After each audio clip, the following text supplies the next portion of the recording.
Saludos amigos, como de costumbre agradecido de su sintonía con esta propuesta de la noche por las frecuencias de Teleimpacto. Recordamos siempre seguirnos en nuestro canal de YouTube, el canal de Propuesta de la Noche. Hoy es viernes y lo dedicamos fundamentalmente para abordar temas de interés internacional, aunque Henry Ebrard en su sección económica aborda igualmente la economía local, pero también la economía internacional. Muchos temas en la agenda, la verdad, temas de interés que han ocurrido en el curso de esta semana. Así que Jorge Saade, un servidor Manuel Jiménez, vamos a estar precisamente compartiendo, informando y analizando estos temas. Don Jorge, ya los amigos televidentes lo extrañaban. Yo le aclaraba siempre, bueno, está en labores profesionales, ya dentro de un tiempo relativamente corto estará nuevamente aquí con nosotros. Lo que quiere decir que usted hace falta. Gracias a usted y a los televidentes de Propuesta de la Noche. Estoy de vuelta y estamos de vuelta en este programa nuevamente de este viernes. Sí. Bueno, Jorge, obligatorio entrar con los dos terremotos que azotaron realmente Venezuela esta semana, concretamente el miércoles, ¿verdad? El miércoles en la tarde se sintió primero un fuerte temblor de 7.2 grados y 30 segundos después, aproximadamente 30 segundos después, hubo un segundo terremoto de 7.5. A partir de entonces se han producido alrededor de 30 réplicas, algunas de tanta intensidad que han llegado a 6 grados, de acuerdo reportan organismos especializados. En el caso de Osiris de León, que es un ingeniero geólogo dominicano, él afirma de que en Venezuela realmente ocurrió un solo terremoto. Dice que no hay manera técnicamente de separar el primer sismo de 7.2 del segundo de 7.5. Entonces él señala de que realmente lo que ocurrió en Venezuela fue un solo terremoto, que lógicamente ya el grado, la intensidad que se registra es de 7.5. Bueno, ya la Cancillería Dominicana está informando, confirmando que 5 dominicanos perdieron la vida en durante este terremoto. A la hora que se daba esta información, no tenían la identificación de los fallecidos, de los dominicanos fallecidos. Originalmente se había dicho que 5 dominicanos estaban afectados por el terremoto, que 3 estaban con vida porque se habían hecho alguna comunicación con familiares, con personas cercanas, pero ya posteriormente ya la Cancillería confirma que 5 dominicanos murieron a causa de este sismo ocurrido en Venezuela y que está recomendando a los dominicanos no viajar a Venezuela mientras exista esta situación de emergencia. Efectivamente, es así. Vimos que la mayoría de los daños afectaron fue el estado Vargas, estado La Guaira. Esa costa ribereña que colinda con el Mar Caribe fue donde más hubo esos derribos de las edificaciones, a diferencia del Caracas, de la capital, donde en el municipio Chacao, efectivamente en Altamira, fueron donde, a pesar de que hubo varios afectados, no se compara con el caso dantesco que ocurrió en La Guaira. Sí. Mira, Jorge, la última información que se ofreció en horas de la mañana era que el número de fallecidos asciende a 235 y que al menos 4.300 personas están heridas. Todavía se encuentran debajo de escombros una gran cantidad de personas que los rescatistas están tratando de acelerar el trabajo con cuidado para rescatar a esta persona. El ministro de Salud, Carlos Alvarado, él informó que la red hospitalaria pública ha atendido a más de 4.300 personas lesionadas y recibido alrededor de 235 víctimas que llegaron sin signos vitales o fallecieron al ingresar a centros médicos. Estas labores de búsqueda permanecen activas en Caracas, La Guaira y otras zonas severamente afectadas donde continúan reportándose personas desaparecidas. Las imágenes de destrucción muestran edificios de apartamentos, hospitales, comercio y otras estructuras parcialmente o totalmente colapsadas, especialmente en la capital venezolana y el estado costero de La Guaira, mientras la maquinaria pesada remueve toneladas de escombro. Cientos de familias permanecen en las calles esperando noticias de sus seres queridos. Las autoridades venezolanas continúan evaluando los daños materiales que ya incluyen al menos 346 edificaciones afectadas entre hospitales, edificios residenciales, centros comerciales e instalaciones públicas. Muchas personas pasaron la noche al aire libre por temor a nuevas réplicas. En las redes sociales, que se ha convertido en uno de los principales canales para localizar desaparecidos, igualmente miles de publicaciones con fotografías, nombres y números de contactos circulan desde dentro y fuera de Venezuela, con mensajes de familiares que solicitan ayuda para encontrar a sus parientes. La ayuda internacional no se ha hecho esperar. Por la magnitud del desastre, esto ha generado una rápida respuesta de la comunidad internacional. Por ejemplo, la Organización de las Naciones Unidas coordina el despliegue de equipos internacionales de búsqueda y rescate, mientras su secretario general adjunto para asuntos humanitarios, Tom Fletcher, calificó la situación como una devastación realmente aterradora. Según la Organización Internacional para las Migraciones, hasta 6.76 millones de personas podrían haber resultado afectadas por los terremotos, de los cuales cerca de 2 millones residen en Caracas. Naciones Unidas indicó además que continuará actualizando las cifras conforme al avance de la evaluación de los daños. Y por otra parte, Jorge y amigos televidentes, la Organización Internacional de Sociedades de la Cruz Roja y de la Media Luna Roja hizo un llamamiento de emergencia por 50 millones de francos suizos, equivalente a unos 54 millones de euros, para asistir a unas 300.000 personas gravemente afectadas, concentrando inicialmente los esfuerzos en La Guaira y el Gran Caracas. Hasta el momento, 16 países han enviado ayuda humanitaria, equipos especializados de rescate. En total, han llegado o están en camino 25 brigadas internacionales integradas por más de 1.000 rescatistas. En el caso de Estados Unidos, anunció una ayuda inmediata de 150 millones de dólares, de los cuales 100 millones serán canalizados a través de la Oficina de Coordinación de Asuntos Humanitarios de Naciones Unidas, mientras que otros 50 millones serán destinados a organizaciones que operan directamente sobre el territorio, además de desplegó equipos de rescate procedentes de varios estados norteamericanos. Fíjate que esta ayuda que está concediendo Estados Unidos no va directamente al gobierno venezolano.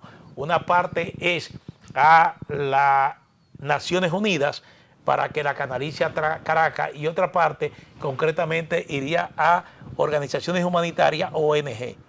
Perfecto. Es decir, directamente no se está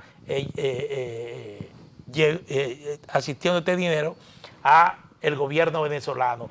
Pero para finalizar, Jorge, el gobierno de Venezuela, la presidenta encargada, Delcy Rodríguez, anunció que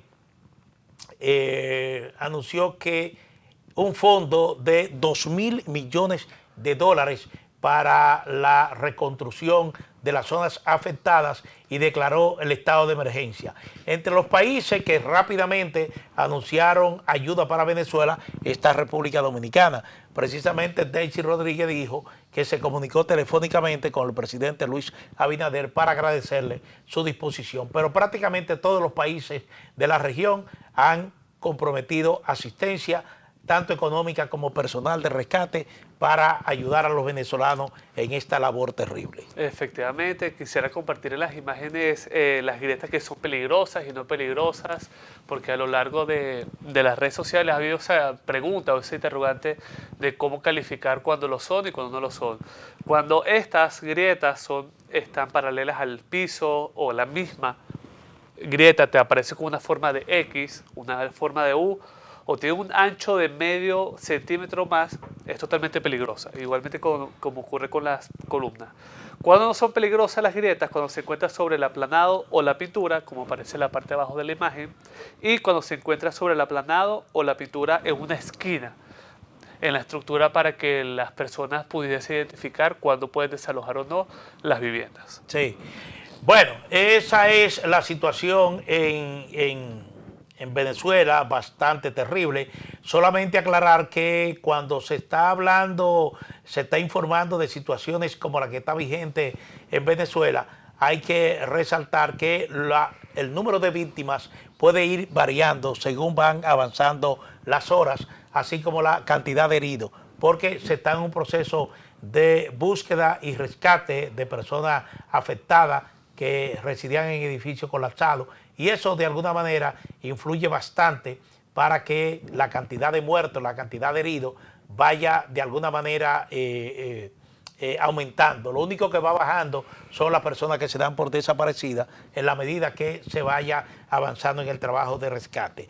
Mira, Jorge, esta semana igualmente en República Dominicana causó mucho interés la derrota de Adriano Espaillat, que aspiraba nuevamente al Congreso de los Estados Unidos en las primarias del Partido Demócrata celebrada en Nueva York, concretamente el Distrito 13 de Nueva York.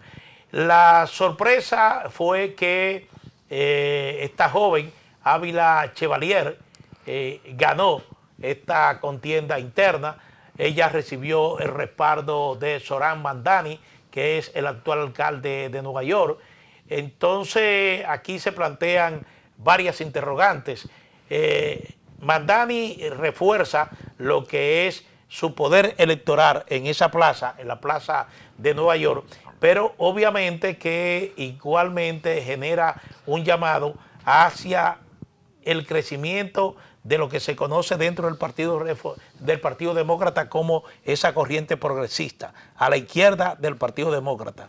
Entonces, lo que aquí habría que preguntarse es si existe realmente una posibilidad de que lo que ocurrió en Nueva York pueda replicarse en otros estados de los Estados Unidos con mira ya a la selección de candidatos para las elecciones de noviembre de medio término. Efectivamente, el Partido Demócrata, al igual que el resto de los partidos políticos a nivel mundial, se dividen entre moderados y radicales. Los moderados en el Partido Demócrata son un poquito más liberales, mientras que la parte radical de este partido, sin duda alguna, son un poquito más progresistas. Lo que los une, ese puente, ese vínculo que une ambas alas, para decirlo así, es la parte socialista o socialdemócrata. ¿Qué representa la ala moderada liberal, para decirlo así, del Partido Demócrata? Es Espaillat. Mientras que la parte radical progresista lo representa y se evidenció en las elecciones esta chica recientemente electa y muy cercana, por cierto, al alcalde electo de Nueva York, que coincide con esos ideales radicales del Partido Demócrata y un poquito más progresista que lo que representa Espaillat. Muchísimos analistas definen que Espaillat se concentró en la vieja escuela dominicana, aquellos que llevan muchísimo tiempo en el país, mientras que esta chica de origen dominicano, a pesar de sus a veces desacertadas declaraciones previas en torno al país, se dedicó al público más joven, Manuel, aquellos que coinciden con la causa palestina, no necesariamente son tan liberales, sino se enfoca más en el progresismo, esa tendencia que cobija, sin duda alguna, el alcalde de Nueva York. Sí, lógicamente, y aquí la figura visible de esta corriente progresista a lo interno del Partido Demócrata es el senador Bernie Sanders. Entonces uno se preguntaría, porque han surgido informaciones de que esta estructura, después de esa experiencia de Nueva York, ha estado instruyendo a sus representantes en diversos estados de los Estados Unidos que vayan seleccionando candidatos para que luchen en la primaria por candidaturas a cargos de de gobernadores, a cargo de representantes, a cargo de senadores, y entonces esto es lo que pone en evidencia de que sí hay un interés de que esa estructura tenga ya un impacto nacional, y si tiene un impacto nacional debería ir pensando también en un candidato dentro de esa corriente que sería Bernie Sanders. Efectivamente. No veo a otro. U Ortiz, esta chica senadora, que también, o Kamala Harris, que representan esa ala progresista, radical del Partido Demócrata, a diferencia de la parte moderada como son los Obama, los Clinton y otras tendencias que no se sumergen mucho, como el gobernador de California, en esas cobijas y esas mar del progresismo del Partido Demócrata. Ocurre lo mismo en el Partido Republicano, donde hay trumpistas, hay rinos, hay totalmente últimamente, netos. A partir de la apertura de su biblioteca en Chicago, del expresidente Barack Obama, se ha estado hablando de su esposa Michelle Obama, por el discurso que pronunció precisamente en esa ceremonia. Eso responde a esos llamados de que nuevamente apostara a una mujer candidata y sobre todo de piel negra, que coincidiría más o menos con el electorado englobando a todos los partidos demócratas. Sí. Miren, señores, vámonos con una pausa. En breve estaremos con Henry Ebrard y su comentario y análisis económico.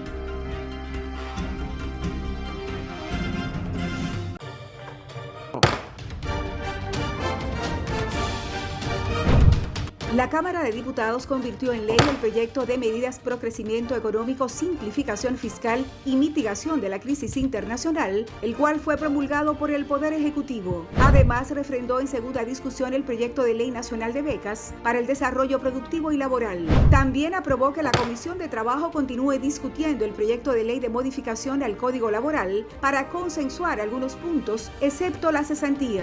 En otro orden, Alfredo Pacheco, presidente del órgano legislativo, participó como panelista en la Facultad de Ingeniería y Arquitectura de la UAS durante el primer foro RD Ciudad con la conferencia magistral El rol del Congreso Nacional en la formulación y actualización del marco normativo urbano y territorial. Asimismo, Pacheco felicitó al presidente de Estados Unidos, Donald Trump, por las negociaciones de paz que ha estado encabezando con el gobierno de Irán para poner fin a este conflicto internacional.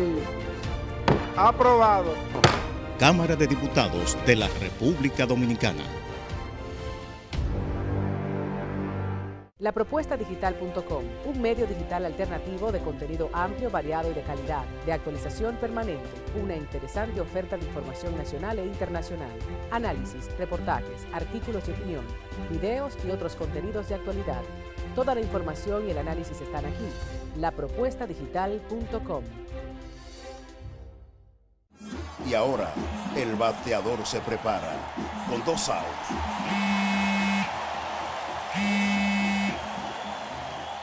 Hola. Hola, me habla el señor González. Ajá.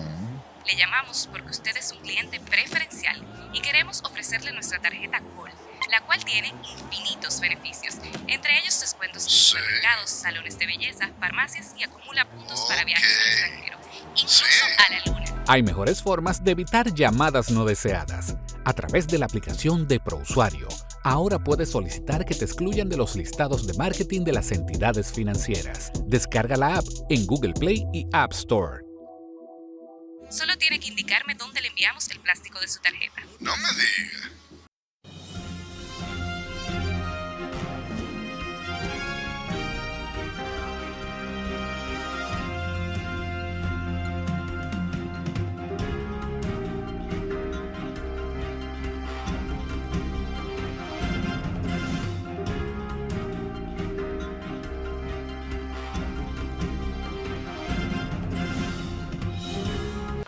Bueno, Henry Ebrard nos ofrece informaciones oportunas sobre indicadores económicos, pero igualmente nos analiza y nos comenta la realidad económica local e internacional. Adelante, don Henry.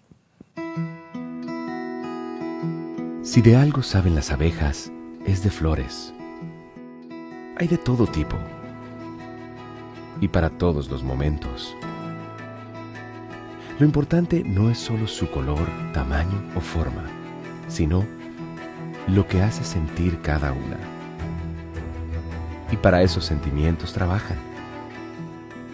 Igual que el Banco Central, que trabaja para hacer florecer la economía y que sientas estabilidad. Para ese sentimiento de tranquilidad. Para ese sentimiento de crecimiento y desarrollo. Para que la primavera llegue a todos los sectores y los planes de muchos den grandes frutos.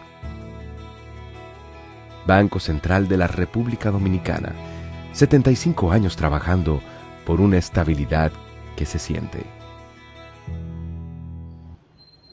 ¿Qué tal, amigos de Propuesta de la Noche? Yo soy Henri Ebrard, un placer estar de nuevo con todos ustedes con el canal lunes, miércoles y viernes, y bueno, especialmente los días viernes, no tanto porque es un sábado chiquito, como decían en Venezuela. Aprovecho, de hecho, para mandar un saludo de solidaridad a todos los amigos y hermanos venezolanos, los que viven aquí en la República Dominicana, por supuesto, amigos y familiares que tenemos allá en Venezuela. Ojalá pues esta nueva tragedia en Venezuela pues pueda terminar con algunas buenas noticias, algunas esperanzas de un mejor futuro.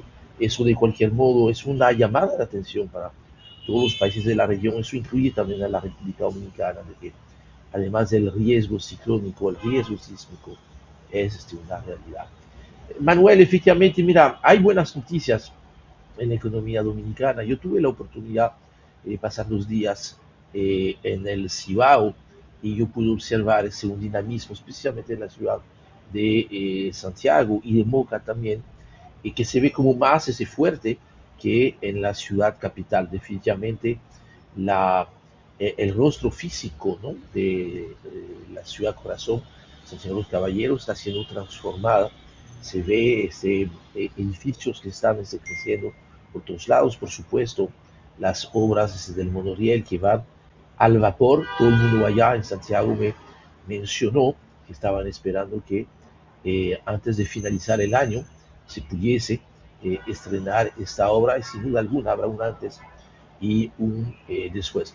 Es bueno porque ahí estamos viendo un crecimiento que en esta región se fundamenta en lo que es lo mejor para la economía y para los empleos. Son actividades productivas.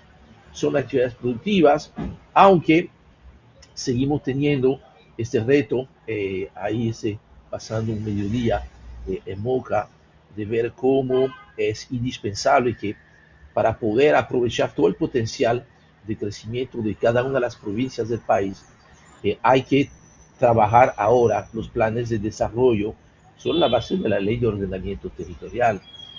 Da pena de verdad que en los alrededores de Moca, esas tierras que son las mejores del mundo, los mejores suelos del mundo, en vez de dedicarse a la agricultura, que no ha tenido el soporte suficiente, pues esas tierras se usan para construir centros comerciales, centros residenciales. Es una gran pena.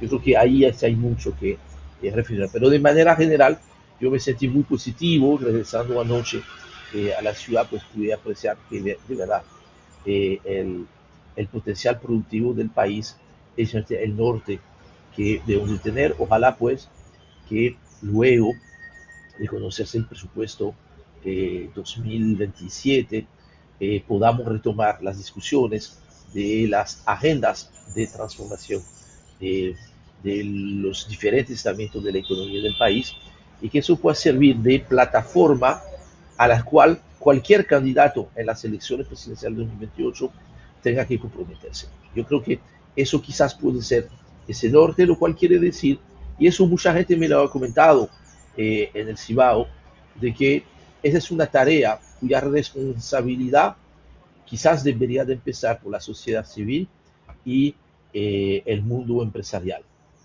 Ya los políticos van a estar muy metidos, lo cual es entendible, en el tema de designar sus precandidatos y luego sus candidatos, por lo que la prioridad, el sentido de urgencia lo debemos de poner nosotros desde la sociedad civil y desde el mundo empresarial.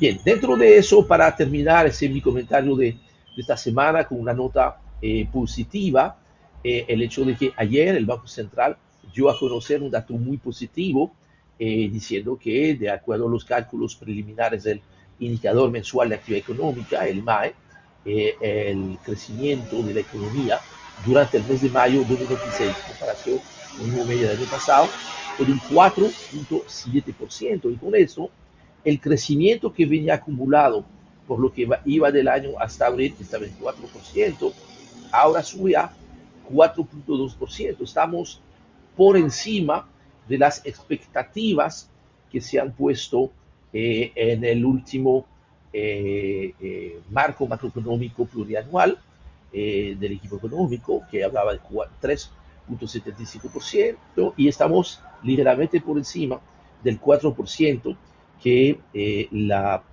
CEPAL está proyectando para la República Dominicana, que el Banco Mundial está proyectando para la República Dominicana.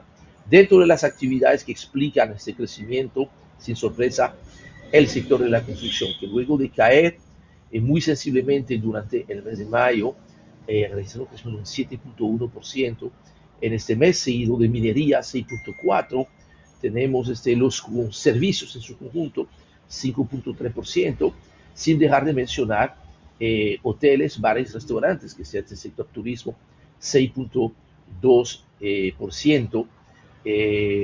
La manufactura local creció 2.9%, la agropecuaria 2%, y zona franca es el único sector con un crecimiento negativo, 4.1%, porque efectivamente por la caída de los precios del cacao, entre otras cosas, no ha habido ese tan buen resultado en las exportaciones, aunque por lo que va del año sigue creciendo el sector y las proyecciones siguen siendo muy buenas. Lo que sí creo que es una de las principales noticias de este comunicado del Banco Central, que dice que durante el mes de mayo se recibieron 743.983 turistas, un aumento de un 10.4% en comparación con el mes de mayo de 2025.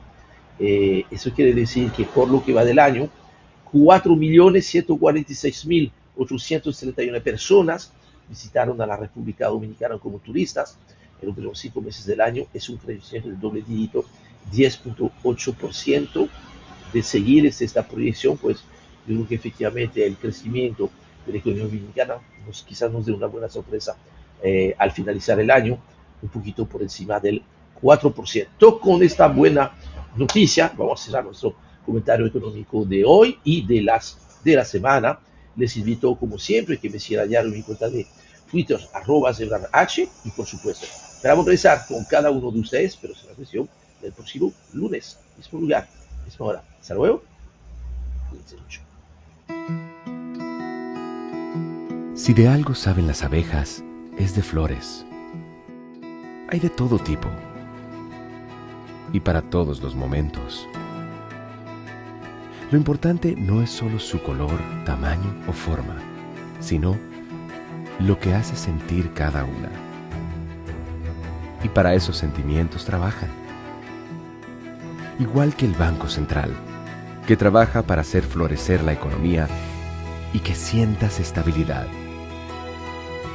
Para ese sentimiento de tranquilidad, para ese sentimiento de crecimiento y desarrollo, para que la primavera llegue a todos los sectores y los planes de muchos den grandes frutos. Banco Central de la República Dominicana, 75 años trabajando por una estabilidad que se siente. Gracias a Henry Ebrard por sus siempre interesantes informaciones, comentarios y análisis sobre temas económicos. Jorge, esta semana el Congreso español, el Parlamento español, aprobó una resolución donde recomienda la renuncia a Pedro Sánchez, jefe del gobierno.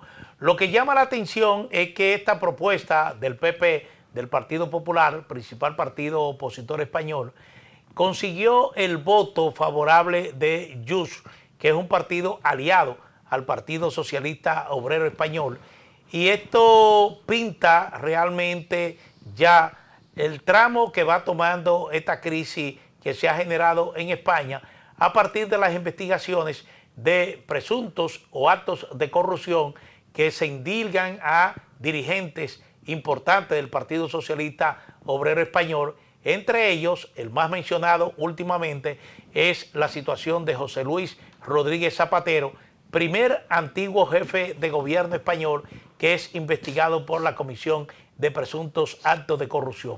La situación de Zapatero se complicó bastante esta semana cuando surgió la información de que supuestamente habría cobrado $200,000 por 200,000 euros por hacerle gestiones a empresas o al gobierno de Bolivia, situación que ya se le complica el caso que tiene en curso, que es de actuar precisamente ejerciendo tráfico de influencia en favor de la línea aérea que quebró en España, Plus Ultra. Por eso este caso se conoce como el caso Plus Ultra.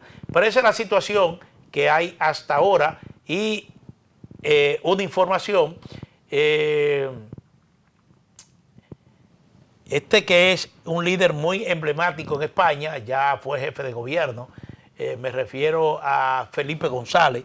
Felipe González igualmente dijo a partir de la condena a 2 miembros del Partido Socialista Obrero Español que fueron investigados por presuntos actos de corrupción durante la pandemia del COVID-19 y que fueron sentenciados a penas de más de 20 años, dijo que después de este hecho, Rodríguez Zapatero debería presentar renuncia al cargo. Es importante las declaraciones del ex jefe del gobierno español, pero pareciera que necesita mayor fuerza para desbancar, para finalmente ponerle fin al gobierno del PSOE en España. Lo que sí llama la atención es el sistema parlamentario español, en donde hay mucha importancia en la capacidad que tiene cada uno de sus legisladores. Se suma junto al Partido Popular, Vox y ahora esta fuerza de origen catalán que es Junts. Pero creo que necesitan ir aún más allá para ejercer presión, para ponerle fin, que ha sido sin duda alguna una de las responsabilidades más grandes que ha tenido la oposición española ante el reinado, para decirlo así, del PSOE en el gobierno español por todo este tiempo. Sí.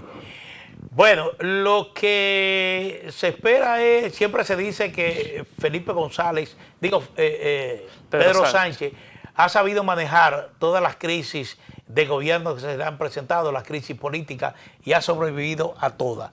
La situación ahora me parece distinta por las implicaciones que está teniendo. ¿Qué entiende? Yo creo que vamos a ver qué pasará, porque el Partido Social Obrero aseguró que terminará su investidura hasta el 2027. La diferencia de las antiguas o las recopilaciones de anteriores denuncias es que hay un aliado de ellos, como son los catalanes, que los ayudó sin duda alguna en la formación del gobierno, y depende de las instituciones judiciales para ver si hay independencia o no de poderes, de condenar a no a los aliados de Pedro Sánchez. Sí.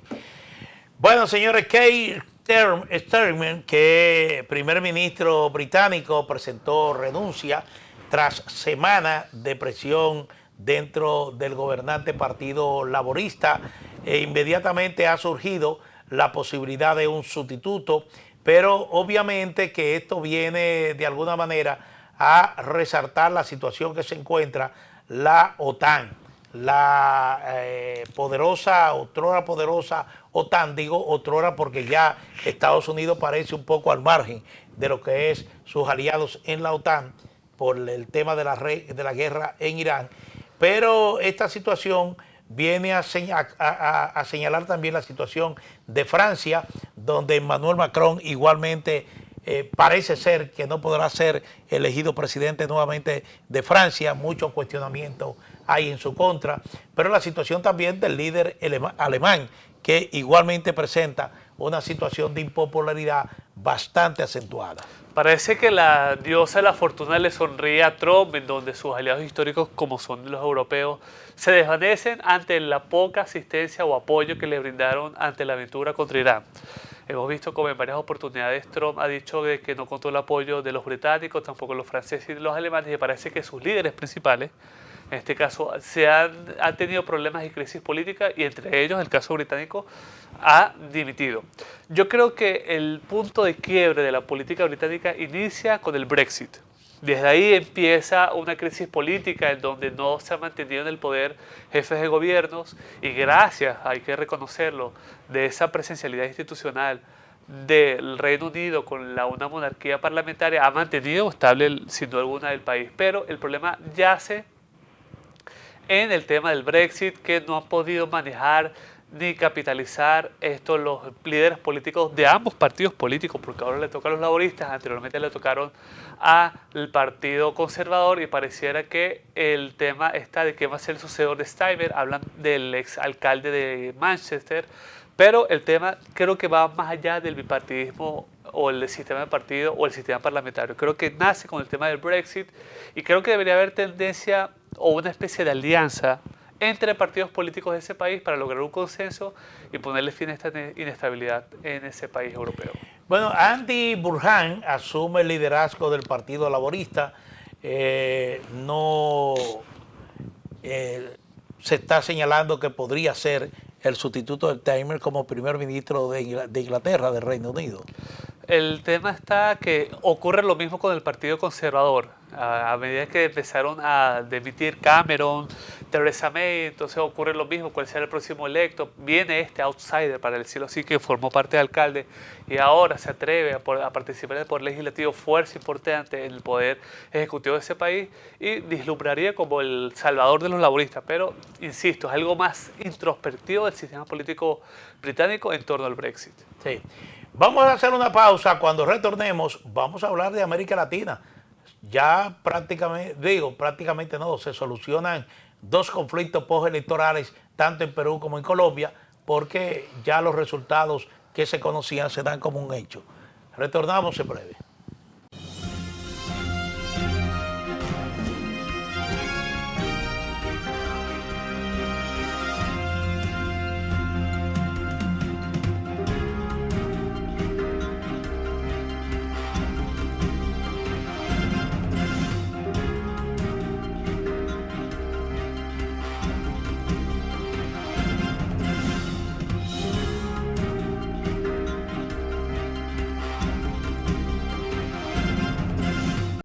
Y ahora, el bateador se prepara con 2 outs.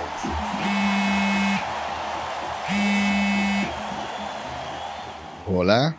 Hola, me habla el señor González. Ajá.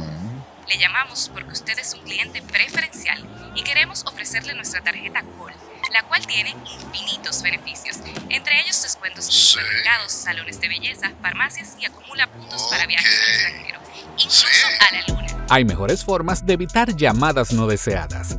A través de la aplicación de ProUsuario, ahora puedes solicitar que te excluyan de los listados de marketing de las entidades financieras. Descarga la app en Google Play y App Store. Solo tiene que indicarme dónde le enviamos el plástico de su tarjeta. No me digas. Lapropuestadigital.com, un medio digital alternativo de contenido amplio, variado y de calidad, de actualización permanente, una interesante oferta de información nacional e internacional, análisis, reportajes, artículos de opinión, videos y otros contenidos de actualidad. Toda la información y el análisis están aquí. Lapropuestadigital.com.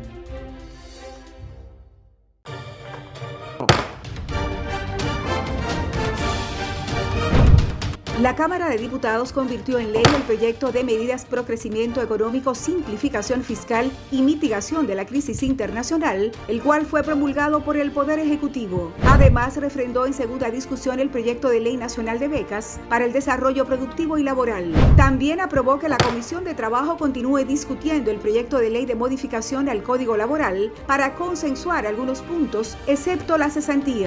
En otro orden, Alfredo Pacheco, presidente del órgano legislativo, participó como panelista en la Facultad de Ingeniería y Arquitectura de la UAS durante el primer foro RD Ciudad con la conferencia magistral El rol del Congreso Nacional en la formulación y actualización del marco normativo urbano y territorial. Asimismo, Pacheco felicitó al presidente de Estados Unidos, Donald Trump, por las negociaciones de paz que ha estado encabezando con el gobierno de Irán para poner fin a este conflicto internacional. Aprobado. Cámara de Diputados de la República Dominicana.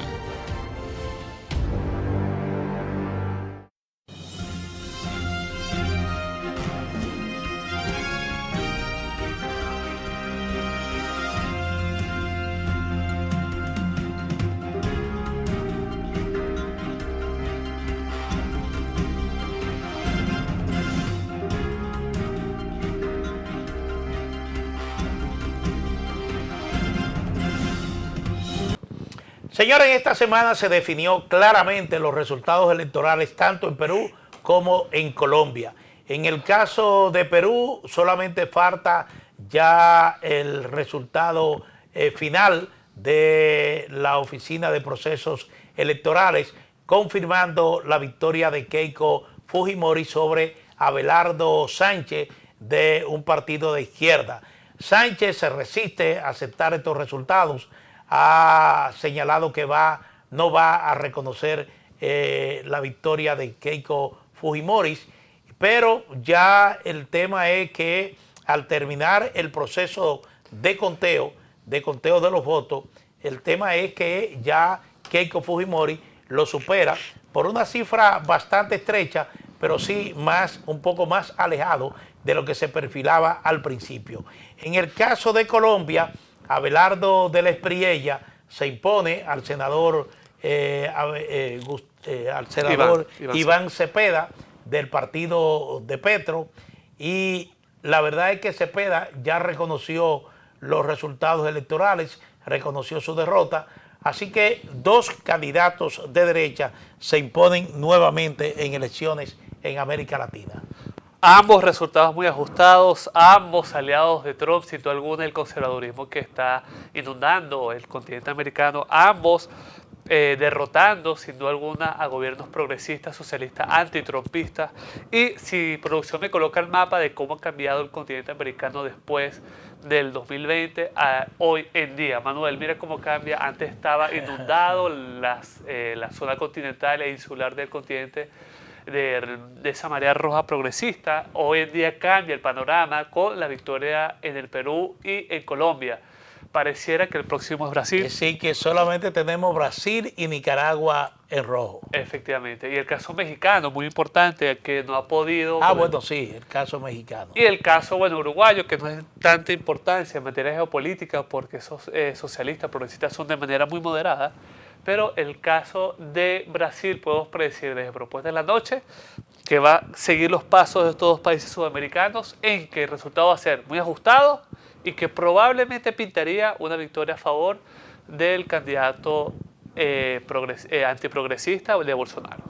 Bueno, en el caso de Colombia, el presidente Donald Trump felicitó a Abelardo de la Espriella, adelantó que será un buen presidente y que contará siempre con el respaldo de los Estados Unidos. Pero ojo, en el medio de esta situación, Jorge, está el caso cubano. Cuba sigue en una situación bastante difícil, producto del endurecimiento del bloqueo que le ha impuesto Estados Unidos, que le impide incluso la llegada de petróleo suficiente para poner a funcionar sus plantas eléctricas. Esto genera apagones muy prolongados y deterioro total de la economía cubana, que en las dos últimas semanas posteriores, por ejemplo, se ha anunciado ya la salida de un buen número de hoteles de cadenas españolas, y eso realmente es un golpe de manera muy significativo para la revolución socialista. El hecho también de que el gobierno cubano ahora apresuradamente promueva reformas económicas tampoco garantiza que la situación actual de Cuba vaya a cambiar. Creo que en las condiciones actuales que está Cuba no puede garantizar ningún tipo de inversión extranjera. Ningún inversionista extranjero se arriesgaría a invertir en un país donde está bloqueado el uso de la tarjeta de crédito. Cualquier transacción económica igualmente está bloqueada, pero una situación interna realmente explosiva, determinada precisamente por escasez de alimentos, falta de energía, incluyendo para transporte y electricidad, y para mover realmente la industria. Es decir, las condiciones en que está Cuba, difícilmente cualquier inversionista extranjero se arriesgue a colocar sus capitales en la isla. Pareciera que después de la pasividad que ha habido en torno a la guerra de Irán por parte de Estados Unidos e Israel, uno, el interés que tiene Marcos Rubio de solucionar la crisis en su país de origen. Dos, tercero, el caso de esa inacción que tiene Rusia y China en torno a salvaguardar los intereses de los cubanos, para decirlo así, castristas.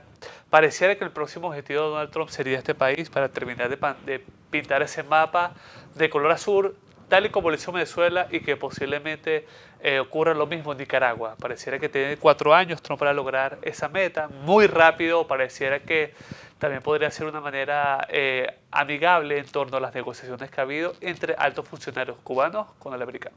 Sí, bueno, el caso haitiano se complica.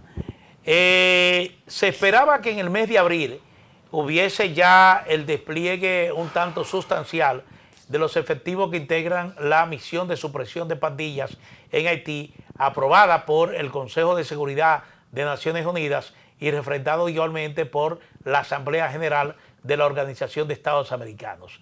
Hasta abril, bueno, hasta junio, en este mes de junio, la cantidad de efectivos que se entiende forman parte de esta fuerza es alrededor de 2.000, cuando se estimó que esta fuerza estaría integrada por unos 5.000 efectivos. Problemas presupuestarios parece que siguen evitando que se cumplan las resoluciones de Naciones Unidas con relación a Haití. Básicamente la tarea de restablecer la paz en ese vecino país. Pero Jorge, además de la situación interna, esa falta de seguridad, esto se complica con la reciente decisión de la Corte Suprema de los Estados Unidos que le da ganancia de causa a la administración del presidente Trump y que permite utilizar procedimientos rápidos, procedimientos acelerados para las deportaciones de indocumentados. En Estados Unidos residen alrededor de 350.000 haitianos que están bajo una decisión de protección por parte del gobierno de los Estados Unidos que ya se queda sin vigencia, no tiene vigencia. Entonces esos 350.000 haitianos están en riesgo de deportación a su país. Estamos hablando de una alta suma, estamos hablando de casi 350.000, rozando el $500.000. Y esto acompaña las preocupaciones del gobierno dominicano, reflejadas en las declaraciones que emitió recientemente el canciller de este país ante una plenaria de la OEA, insistiendo a los presentes, a sus aliados de la región, en pasar de la palabra, del discurso a la acción en torno a Haití. Sin duda alguna ocupó la primera, para decirlo así, prioridad en los temas de discusión en esa plenaria para atender sin duda alguna lo que está pasando en el país vecino. Pero Jorge, hay poca esperanza cuando el secretario general de la ONU, el señor Guterres, visita Haití, visita también República Dominicana, y frente a unas mujeres haitianas que están en un puesto de hacinamiento en condiciones infrahumanas, les revelan la experiencia que han vivido, que han debido confrontar, debido precisamente a que fueron desplazadas de la zona donde residían en Puerto Príncipe. El secretario general de las Naciones Unidas lo que hace es que le pide perdón por la incapacidad de Naciones Unidas para convencer a la comunidad internacional de que debe ir en auxilio de Haití. Entonces ya básicamente esto es lo que pone en evidencia que hay muy poco que hacer, parecería. Parecería que el responsable no recaería en los hombros de las Naciones Unidas ni en República Dominicana, sino en otros hegemones como lo son Estados Unidos y Francia. Pero si las Naciones Unidas tendría que pedir perdón a los haitianos, debería pedirle perdón a muchísimos ciudadanos a lo largo de la historia ante su inacción e incapacidad. Sí. Bueno, un conflicto que parece que termina, pero uno se da cuenta de que no, es el conflicto entre Estados Unidos, Israel e Irán. Se están celebrando negociaciones en un polo turístico exclusivísimo de los Alpes suizos. Ahí misiones técnicas de los Estados Unidos y de Irán han ido avanzando en los temas de agenda. Pero hay dos puntos cruciales. El punto es la seguridad del estrecho de Hormuz, es decir, la garantía de que los barcos puedan cruzar ese estrecho, esa vía marítima estratégica sin ningún tipo de complicación, y el enriquecimiento de uranio a que ha llegado Irán. Entonces, esto se mantiene realmente con los dos puntos cruciales en el marco de estas negociaciones. Ha habido esperanza de que sí se está avanzando. Dice el presidente Trump que se está discutiendo sobre bases muy sólidas y estables. Y cuando se conoce la posición de Teherán sobre lo que dice el presidente Trump, Teherán dice que no, que todavía no se ha llegado a discutir el tema del enriquecimiento de uranio y que el estrecho de Hormuz sigue siendo un punto conflictivo porque la aspiración de Teherán es administrar ese estrecho tan importante para muchos países porque por ahí cruza el 20% del petróleo que demanda el mundo. No creo que los países del Golfo Pérsico, entre ellos Arabia Saudita, permitan que Irán administre el estrecho de Hormuz. Sin duda alguna esto sería una mala noticia. Mucho menos Israel en su materia o en su necesidad de interés de decapitar al régimen de los ayatolá en ese país. Y mucho menos Estados Unidos que dejarle al azar ante la facilidad que tiene Irán de atacar a los países del Golfo, tratarlos como una especie de rehenes, de que en cualquier momento podría acabar cualquier nueva escaramuza. Yo particularmente soy muy escéptico en torno a estas negociaciones. No creo que Estados Unidos mantenga pareciera así, ese acuerdo con los iraníes porque los intereses difieren, y sobre todo el caso de Israel, que no permitiría sin duda alguna el mantenimiento o tanto que han, pareciera así, tanto que han avanzado y dejarlo en vida al régimen de Ayatollah después de tantos bombardeos. Bueno, el conflicto en Ucrania que había pasado a un segundo nivel debido primero a el enfrentamiento de Israel con Hamas y posteriormente a los ataques que desencadenaron tanto Israel como Estados Unidos contra Irán. Eso hizo que la guerra rusa-ucraniana pasara a un segundo nivel, prácticamente desapareció de los titulares, de los grandes titulares de los medios de comunicación, pero el conflicto ha vuelto a reactivarse, esta vez con una escalada bastante peligrosa, porque Ucrania, que anteriormente tenía muy limitado sus niveles de ataques contra Rusia, porque no podía utilizar misiles de largo alcance, eso se lo tenía prohibido tanto Estados Unidos como la Unión Europea.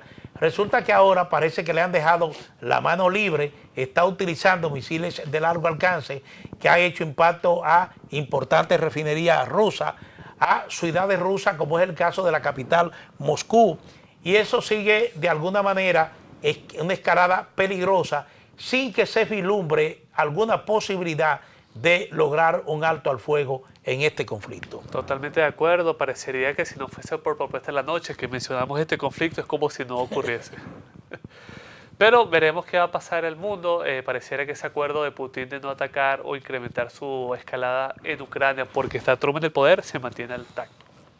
Sí, bueno, pero lo peligroso de este conflicto es que Putin no está interesado en negociaciones de paz.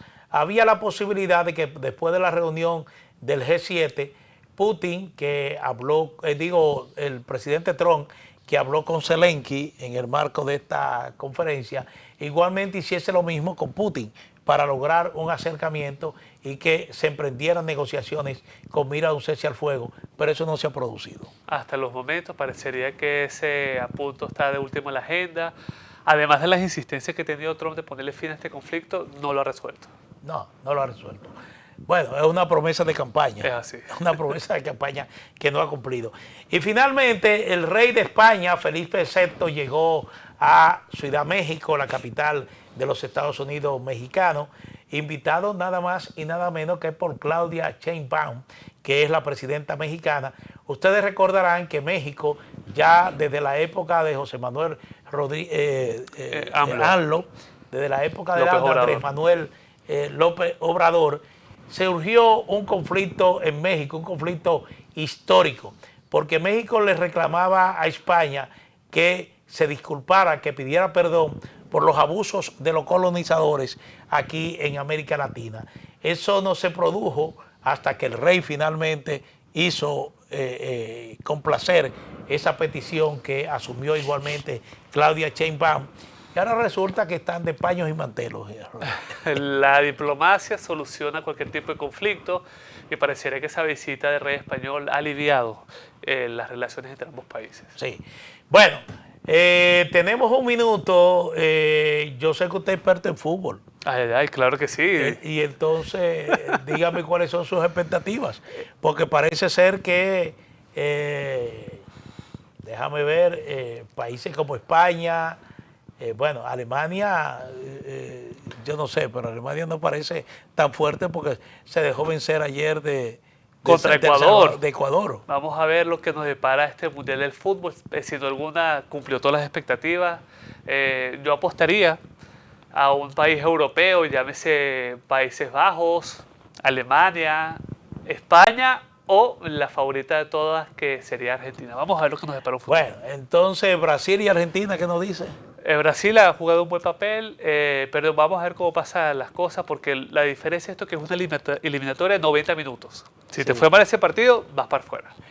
Bueno, nuestro equipo más cercano era la representación de Haití, pero fue eliminada, no tuvo una sola victoria, así que lamentamos por los haitianos que hayan tenido un nuevo fracaso en un mundial de fútbol. Efectivamente. Hay que decirlo así. Y apostando que en 4 años vaya a la República Dominicana para el próximo mundial. Bueno, aquí hay ya torneos de fútbol que llaman mucho la atención, sobre todo en la zona del Cibao. En la zona del Cibao, pero también en el sur, en San Cristóbal. Son amantes del fútbol. Sí. Hay futuro. Sí. Vamos a ver si alguna vez nos vemos ahí en un mundial. Amén, claro que sí. Que la fecha se acerca. Señores, muchísimas gracias por su sintonía. Jorge Saade, un servidor, Manuel Jiménez, agradecido, muy agradecido. Recordarles siempre que además de la frecuencia de Teleimpacto, nos pueden seguir en nuestro canal de YouTube, el canal de Propuesta de la Noche. Buen fin de semana.